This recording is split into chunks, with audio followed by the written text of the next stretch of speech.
آپ صلی اللہ علیہ وسلم نے اس سورہ کو قرآن پاک کا دل قرار دیا ہے۔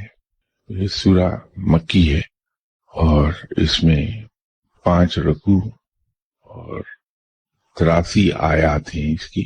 اس سورہ کی ابتدا جس لفظ سے ہوئی ہے، اس سورہ کا عنوان بھی وہی ہو گیا، یاسین۔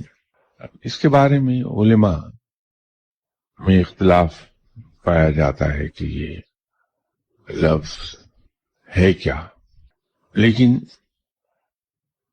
جو لوگ حروف مقطعات کا علم رکھتے ہیں اس کی انہیں سمجھ ہے، اللہ نے ان پر رحمت کی ہے اور وہ علم عطا کیا ہے۔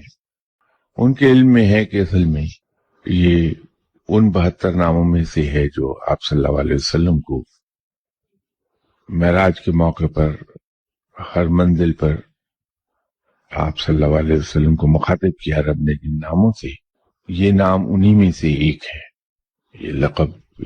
اور در حقیقت یہ مخفف ہے، یا سید البشر، آپ صلی اللہ علیہ وسلم کا ایک لقب ہے۔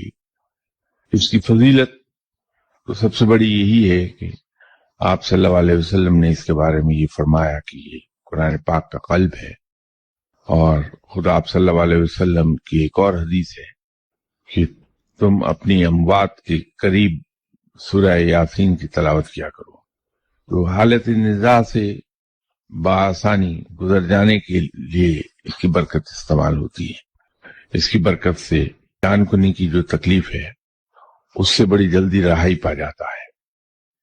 اسی نسبت سے شدید مشکلات میں اگر اسے کثرت سے تلاوت کیا جائے تو رب تعالیٰ کے فضل و کرم سے، رب تعالیٰ کی مہربانی سے وہ مصیبت انسان کی یا ٹل جاتی ہے، یا اس مصیبت سے انسان آرام سے گزر جاتا ہے۔